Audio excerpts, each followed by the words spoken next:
Iran কি পারমাণবিক বোমার পরীক্ষা করে ফেলছে? বোমা কি বানায় ফেলছে? 2017 সালে উত্তর কোরিয়া যখন পারমাণবিক পরীক্ষা চালায় তখন 6.3 মাত্রার ভূকম্পন রেকর্ড করা হয়। এইটা ছিল বিস্ফোরণজনিত কৃত্রিম ভূকম্প।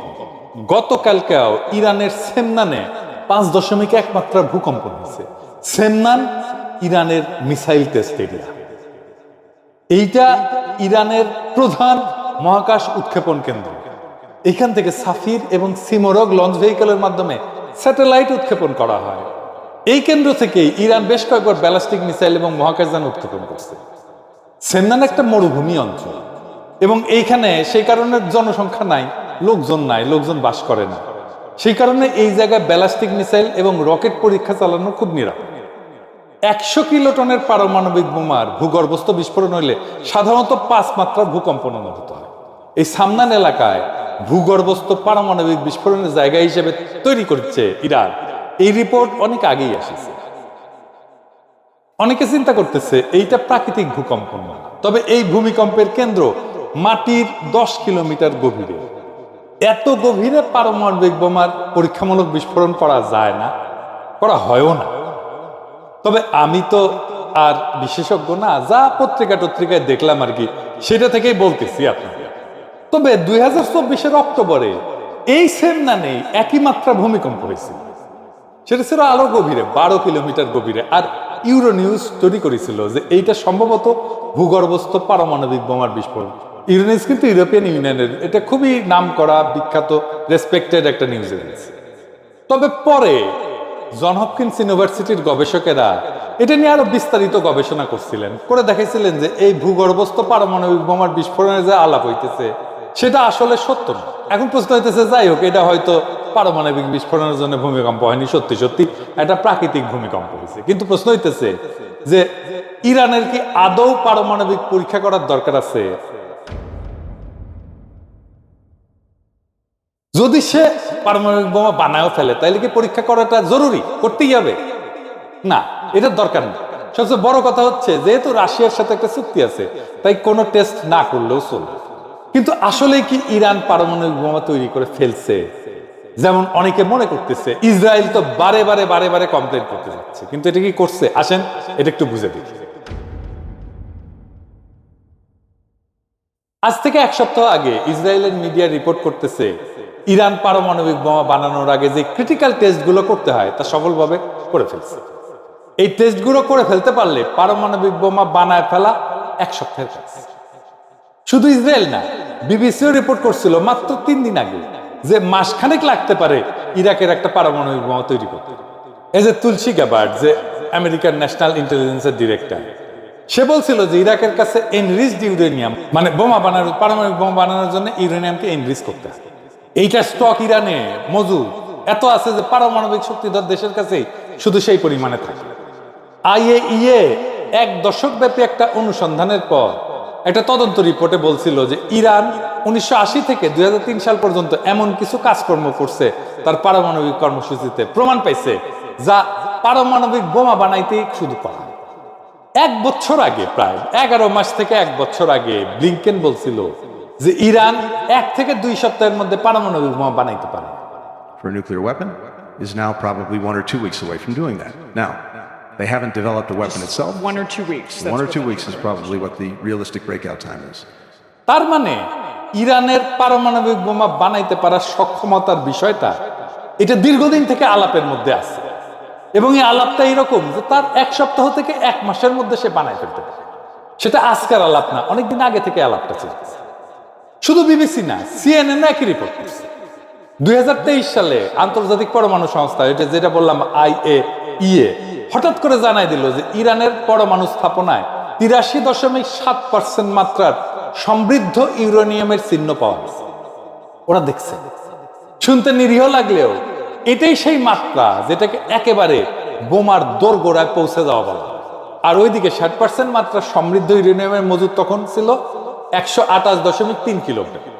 প্রচুর, ইতিহাসে প্রথমবার এই পরিমাণ। এখানে শেষ না, পরের বছর আমেরিকা সরাসরি বলেই দিল যে ইরানের ব্রেকআউট টাইম, মানে বোমা বানানোর জন্য যতটুকু সময় লাগে, সেটা কমে এখন মাত্র 1 থেকে 2 সপ্তাহ হয়েছে। 1 থেকে 2 সপ্তাহ ভাই যেন বাজার থেকে সবজি কিনে না ঝোল রাধার সময়। আইএইএ এর একটা সদ্য রিপোর্ট বলছে যে 60% মাত্রার সমৃদ্ধ ইউরেনিয়াম এখন ইরানের কাছে আছে প্রায় 408 কিলোগ্রাম। হিসাব করে বলছে যদি এইটুকু ইউরেনিয়াম আরেকটু ঠেলে আরেকটু সমৃদ্ধ করে ফেলা যায়, তাহলে এটা দিয়ে ইরান চাইলে একেবারে 9 থেকে 10টা বোমা বানায় ফেলতে পারে। মানে পুরা মধ্যপ্রাচ্যের রাজনীতির ঘড়িতে এখন একটা টাইমার সেট করা হয়েছে, ঘড়ির কাঁটা এখন টিক টিক করতেছে। তখন তেহরান ধীরে ধীরে বলতেছে বুম বুম বুম। কিন্তু এর মধ্যে একটা নিউজ আসছে যে ইরান একটা ইমপ্লোশন টেস্ট করে ফেলছে। কি সেটা? এটা একটু বুঝে দেখি। পরমাণু বোমার কার্যকারিতা যাচাইয়ের জন্য এটা একটা গুরুত্বপূর্ণ ধাপ। এর মাধ্যমে দেখা হয় বিস্ফোরকগুলো সঠিকভাবে একসাথে ফাটতেছে কিনা।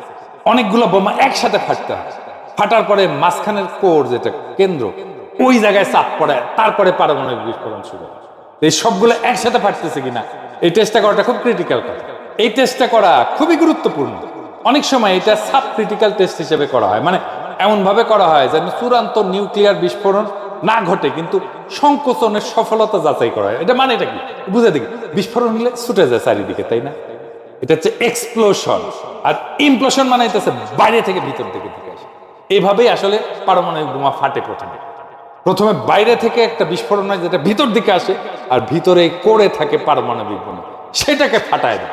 প্লুটোনিয়াম ভিত্তিক যে বোমা, এইটার জন্য এই ইমপ্লোশন টেস্টটা গুরুত্বপূর্ণ। এই ইমপ্লোশন টেস্টটা করে ফেলছে ইরান।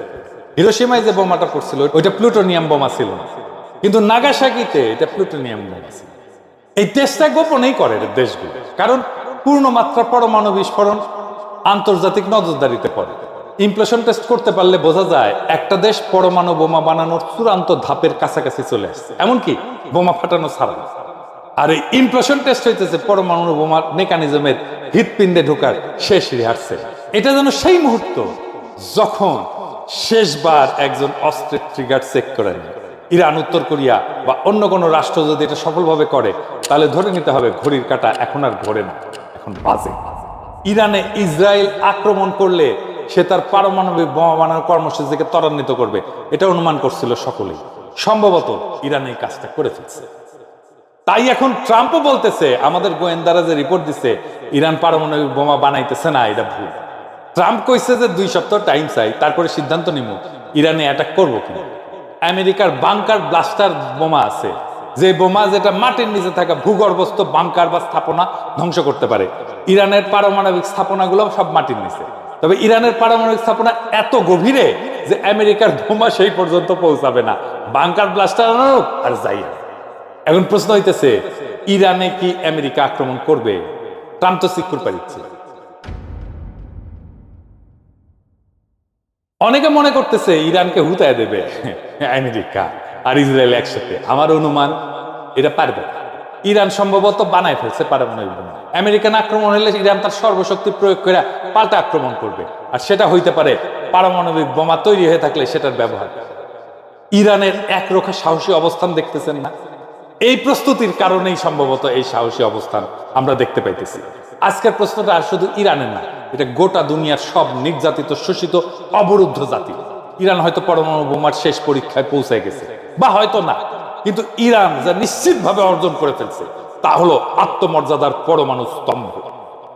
যে দুনিয়ায় গণতন্ত্র আর মানবাধিকার নামের শব্দগুলোকে অস্ত্র বানায় সাম্রাজ্যবাদের ট্যাঙ্কে চাপায় দেওয়া হয়, যেখানে ইরান দাঁড়ায় আছে অধিকার আর প্রতিরোধের এক বিকল্প ব্যাখ্যা হয়ে। এই প্রতিরোধ শুধু ইসরায়েলের বিরুদ্ধে না, এই প্রতিরোধ সেই সাম্রাজ্যবাদের বিরুদ্ধে যেটা জাতিসংঘকে নিজের ঘরের চাকর বানায় রাখে, আর আইএইএ এর রিপোর্টটাকে নিজের মিসাইলের সময়সূচি হিসেবে ব্যবহার করে। ইরান যদি সত্যি সত্যি পারমাণবিক বোমা বানায় থাকে, তাইলে সেটা গোটা দুনিয়াকে ধ্বংস করার জন্য, বরং নিজেদের ধ্বংস হওয়া থেকে বাঁচানোর জন্য। এটা ধ্বংসের প্রতিশোধ না, অস্তিত্বের প্রতিরক্ষা। অনেকে বলতেছে আমেরিকা হামলা করবে, ইরান শেষ হয়ে যাবে। তাদের বলি, শেষ হয়ে গেলে ফিলিস্তিনের শিশুদের চোখে যে আগুন দেখো, সে আগুন কিভাবে এখনো জ্বলে? শেষ হয়ে গেলে ইরানের বৈজ্ঞানিকেরা কেন এখনো গোপনে কাজ করে? শেষ হয়ে গেলে এক জনপদের সাহস কিভাবে বিশ্ব শক্তির রাডারে ধরা পড়ে? ইরান এখন আর শুধু একটা রাষ্ট্র না, ইরান এখন এক আইডিয়া, ইরান এখন এক চেতনা, এক সাহসের, আত্মমর্যাদার, দাঁতে দাঁত চেপে সহ্য করা, আবার দাঁড়ায় যাওয়ার চেতনা। একটা জাতির না, একটা সময়, একটা যুগের প্রতিনিধিত্ব করে এখন ইরান। কেউ যদি পতনের শেষ প্রান্তে দাঁড়ায় থেকে চোখে আগুন ঝরাইতে পারে, তাহলে পুরা দুনিয়ার রাজনীতির মানচিত্র বদলে দিতে পারে সে। মাথা উঁচু করে দাঁড়ায় থাকো ইরান। তোমার এই দাঁড়ায় থাকা এক একটা পারমাণবিক বোমার চাইতেও শক্তিশালী। তোমার পতন না, তোমার প্রতিরোধী হবে ইতিহাস। আর সেই ইতিহাস লেখা থাকবে, একটা জাতি যখন আত্মমর্যাদাকে জড়ায় ধরে, তখন দুনিয়ার সব মিসাইলও তার কণ্ঠ রোধ করতে পারে না। ইরানের লড়াইয়ে পরাজয় না, আছে শুধু প্রেরণা। তুমি আঘাত খেয়ে আবার উঠে দাঁড়াবে, কারণ তুমি ইরান। সাহস যার আর এক নাম, ইনকিলাব জিন্দাবাদ।